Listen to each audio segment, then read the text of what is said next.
Hey, what's up, guys? Welcome back to Two Wide Racing. I'm Tony. This is my sister Katie. Today we saw the Coca-Cola 600, the famously longest race in the schedule, and we had our feelings about that and the race today. Uh, let's get her going, I guess. Yeah, just entirely too long. Ooh. My goodness. Starting just after 6 o'clock and not wrapping up until nearly midnight. Yeah, it's now 1 in the morning when we're filming this, I believe. So golly, it's a long race. I'm sure a lot of people might have also watched the Indy race. I wasn't even up watching that, but a lot of people sitting there watching racing for like 12 hours, like the whole day. It's the whole damn day, man. Yeah, 12 hours is too much. It's a lot. It's a lot. Certainly, kind of one of the things we harp on a lot of times is length of races. This feels like an easy mark for that discussion. Yeah, and hysterically, this race was scheduled to end at 10:30. 10:30. So going an hour and a half over schedule because we had 18 cautions. Ugh. And Yeah. who could have predicted in some 600-mile slogfest we might have an abundance of cautions Right. dragging out the race. Right. Yeah, it's a long affair. It's just not fun. It's not that much fun. I'm gonna say that this is like the least fun race like this, where it's a long. It's worse than Daytona or Talladega. Call us sacrilegious for always, decrying those races and saying the same thing, where it's a very long race. But this is the granddaddy of them all. It feels very outmoded at this point, and like a kind of a sore spot on the schedule. I feel like I don't know who's a fan of who's like, yeah, the Coca-Cola 600. It's like a weird. It has like some prestige, I guess, because it's like so old school that it like.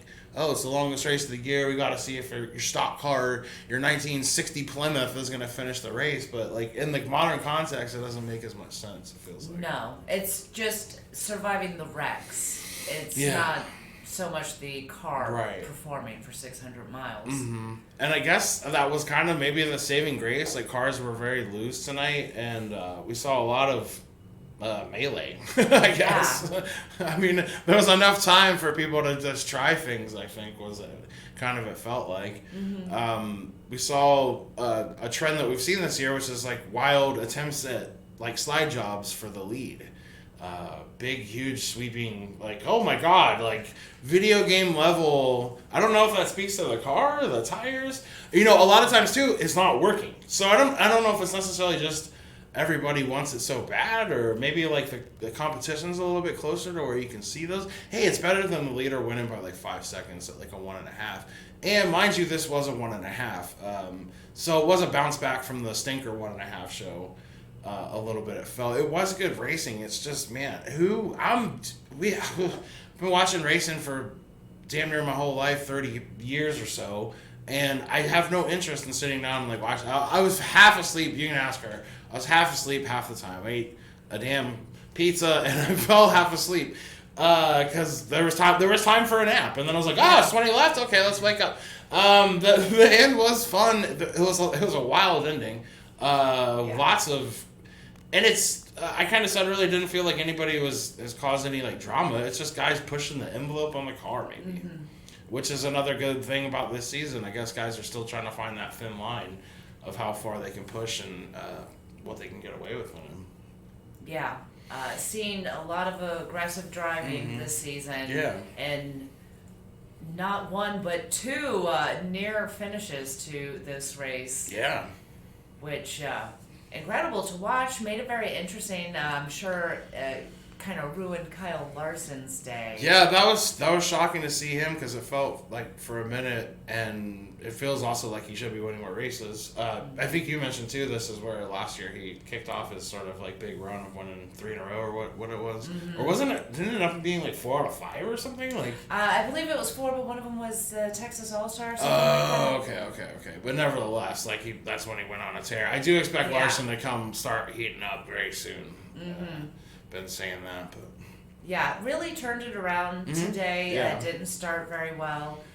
and his crew chief gave him a great little pep talk, Right. and he really turned it around, and it looked like it was his to lose. Yeah. But kind of taken out of his hands there at the end. Right. And we ended up seeing Denny Hamlin win his very first Hey. Coca-Cola 600, one of the few achievements that was still eluding him. So it's great to see him finally win that, being a member of the Coca-Cola family. Right. Whatever the hell that means. But great to see him get his second win.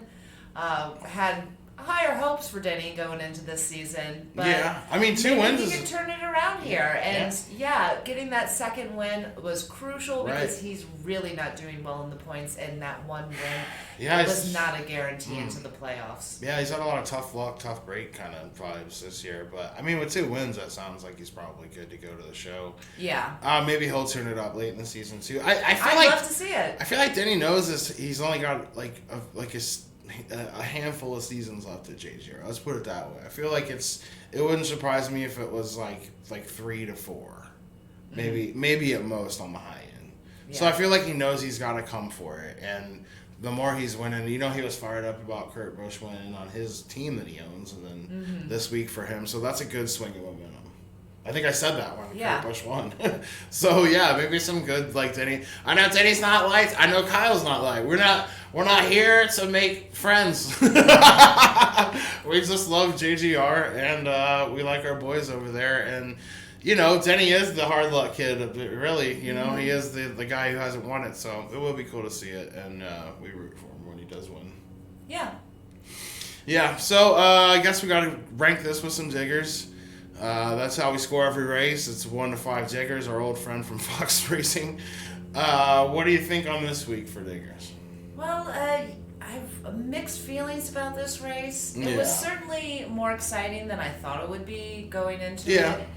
And some great racing, but just too much of it. Yeah. When you're pushing 6 hours. Right. I'd say 2 diggers. Two seems fair. You know what this race is? This is the mukbang of NASCAR. It's just too much. It's like grandma making Thanksgiving dinner and there's 17 items on the plate. You can't eat all that racing. No. No one wants to eat racing for 5 hours, 5.5 hours. Yeah. So that's why, and it did have positive attributes. We thought about maybe a 1 on this one, but we got to save that for horrible all-star races, I guess. Yeah. Compared to last week, this was definitely an improvement. Yeah. Like I said, a lot of fun stuff to watch. True. Some impressive racing. Yeah, pros and cons. Great, exciting finish. Yeah. But still. A lot of in between boring, snoozy stuff. So. Well, that leads us to ranking the paint this week. We saw a lot of red, white, and blue for Memorial Day, which is at least good to see teams bust out something new, give them an excuse. Not everybody goes for it, which is always a bummer. JGR, maybe, looking at you a little bit. Besides Kyle Busch, I think, right? And Truex. Okay, so they only do 2. They'll do half 2 of their 4. Blah. But anyways, we'd like to give you guys our top 5 for the week. So who do we got on this one? Well, surprising, taking the top of our list was actually a team that had no patriotic scheme for us this week. But, we're suckers for Neon. So we had to give it to Blaney. Yep. And the Body Armor Edge. Right. It's that Neon Life. And I guess they got it's a sports drink, you got caffeine, you got everything you need in one drink. And you got one hell of a bright looking race car. Yeah, with that neon pink and green on that bright yellow. Yeah. Looked amazing. Didn't fare too well in the race. One of the alsos, nearly half of the field wrecked out. So Blaney was one of them. Right. But great looking paint. Yeah, Neon wins with us. We always say it, so I had to give it. I hadn't seen this one, so no. Yeah. He did have an inferior, normal body armor paint scheme, but this Body Armor Edge with that neon touch, right? Huge improvement. Yeah, it works for us. You're always going to make our list with that. But moving on to the patriotic schemes, We had Kyle Busch and the red, white, and blue M&Ms. Yep. Maybe the last time we see it. I guess that's true. But yeah, because it feels like every year, for at least for the past couple, they've had like a red, white, and blue M&M's car at some point in the summer, usually around July 4th. So yeah, I guess you're right. I didn't even think about that, but it is. It could be one of the last ones. Still weird. We're still hoping for Reese's. We saw Reese's on another car today, and it was looking good. Looks good on a race car, Kyle. That's all we're saying. But the red, white, and blue M&Ms was also looking good today. Solid paint scheme. Yeah, hard to go wrong. Right. And another patriotic, beautiful looking car was Harvick in that Mobile One. Ah, yes. With the beautiful Pegasus lending itself very well to the red, white, and blue American flag. Yeah. The Mobile One schemes have been great this year, and they did not fail to disappoint. Not at all. They did not disappoint. That's right. Yes, breaking out the Pegasus is always cool with the Mobile One. They don't always do that. I feel like it's such a great, like, iconic American graphic. And it just looks beautiful in a race car. So it's nice to see it on the quarter. It works well. And man, Harvick, I don't know how good your paint scheme's got to get, or stop eating them hunks of pizza. I don't know what's going on. Well, maybe we'll see Victory Lane again sometime. Who knows? But made our list. It did help him out today. He managed to finish in third. That's true. So he's benefiting from that Mobile One boost. Yeah. So. Clock's ticking though. Yeah. It is. Anyway, another great patriotic scheme. We had Austin Dillon in the Bass Pro Shops scheme, which usually isn't my favorite, but revamped for it was tweaked Memorial Day. It looked fantastic. Yeah, it was cool to see. It's a shame now. It's almost funny that, we didn't see the 3 for so many years. We're getting on old head stuff here, but like you didn't see it for so long, and then now it's apart. And it's like weird how many of the times the 3 is just like one of the more blasé car. Not a car that gets a lot of good paint schemes, but when it hits right and it's got that 3 on it, man, it looks goddamn good. Yeah, RCR is definitely struggling in the paint department this year.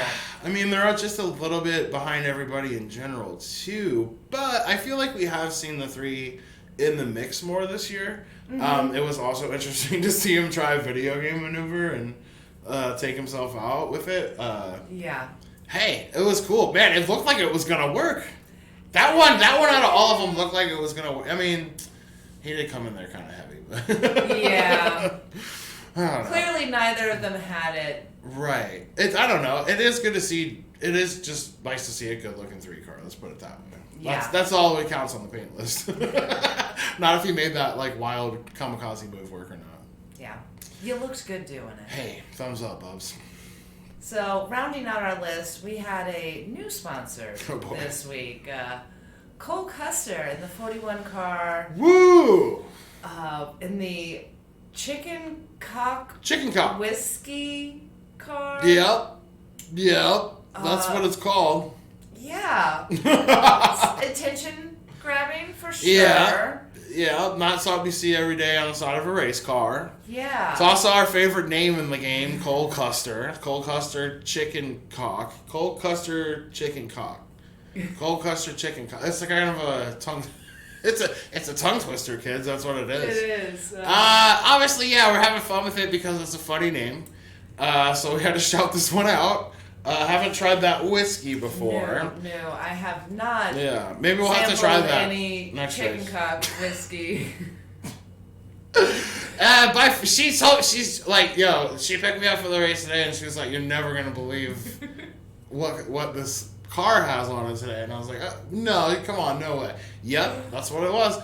I guess that's what chickens were called. We looked this up online. This was another, you had to Google it. Yeah. This is a have to Google sponsor. So we looked it up, and like, that's just what they called chickens. That's what they called roosters. Or roosters, okay. Before the term rooster was prevalent, male chickens were called chicken cocks. Chicken cocks. So this whiskey is continuing the long tradition of avian-named liquor. Bird drinks. Which is a thing. For some reason. Wild turkey, thunderbird. Old crow. Gray goose. Just the list goes on and on. Yeah. We like Drunk Birds. Drunk Birds. Yeah. But hey, this one takes the cake for the best name, Drunk Bird. So yeah, I am a little shocked NASCAR allowed this to happen. It's a little I can't wild. believe how often I saw the word cock on Fox broadcast. hey, every once in a while you get a little laugh out of the paint department research lab. So And hey, I man, think shout out. this is a very strong contender Yeah. for wildest sponsor of the year. Yeah, most random, Yeah. like for sure. But yeah, he rounded out the 5, and hey man, maybe we'll see it again. I'll get to try that liquor, that bird Yeah. liquor. And so this week we decided we usually throw someone in jail. We torture, waterboard them for bad paint. But this week we're giving like a needs improvement kind of like vibe on this week. Yeah. And we're gonna give it to the one and only Watermelon Boy. Yeah. Chastain. There's a lot of potential Yeah. there in that paint scheme. Right. I really like the color usage. Mm-hmm. You know, the little Blue, hint green. of watermelon is a nice touch, but you're clearly leaning into this whole watermelon. Throwing them man around thing. everywhere. Go whole hog. Make that Whole a pink car. Instead of all that boring white, make that hood pink. Yeah. You can put little black watermelon seeds in it. Or like in the numbers, have it like with the watermelon seed, like some more because it's just like that one little like tiny sliver of the car. And it's easy to get lost Yeah. in the shuffle. Or it and should have find its it. logo, like the watermelon logo, dude, should be on a car more or Yeah. something. Because I feel like it has been on like a small sticker on the car somewhere. But yeah, more the it's hey, that's your thing, man. You like got a whole like WWE like personality. You're the watermelon dude. Embrace That's your it. thing. And nobody Yeah. else is using pink. Mm-hmm. It would stand out so well. Yeah, You see pink in true. most Xfinity races. Why Cup ignores this color? Pink with like green. Or green without like white Yeah. swizzle. Think about the whole car was like looked like the outside of the watermelon, where it was like green with like the white, and then Yeah. So yeah, much potential. just got man. Somebody's Run dropping the with it. ball. Yeah, man. More watermelon themed things from you, buddy. Otherwise, yeah, it was kind of. It was also kind of like one of the ones I thought about for paint jail, but like it wasn't so bad. Yeah. But yeah, you need some work. That's all. Give us a call. And we'll tell you what to do. Give us millions of dollars and free watermelons. We'll talk. So next week we have a new track. Is that correct? Yeah. Out in Illinois. Illinois, not that far from us. Like Go Illinois 300 or something. And it's a 1-2-5. Mm-hmm. Okay, so not a full 1-5. New to the schedule, so we'll see what happens. Yeah. Cars have been looking good. Overall, we got to give it, I think, a thumbs up. I guess that would fall in like the intermediate category, I think is what they refer to that as, sometimes like over Richmond, basically, and higher to 1.5 level. So yeah, it'll be interesting to see how that plays out. Maybe we'll get some good paint. Maybe we'll get some diggers. Maybe it'll be more cock cars. I don't even... I don't know, but it's only going to be 300 miles, Hey. so it's going to be a relief. We made it through the mukbang of NASCAR, so we're doing all right. We're gonna get on through it. Hey, not that far from playoffs either. Another winner this week. Man, it's the excitement level stayed high, even though we bag on it. We only bag on it because we have little pet peeves and stuff. So yeah. We'll be back next week to tell you about the new track and how we felt about that. And like, subscribe, all that good stuff. Until the next week, boogity boogity boogity. Amen.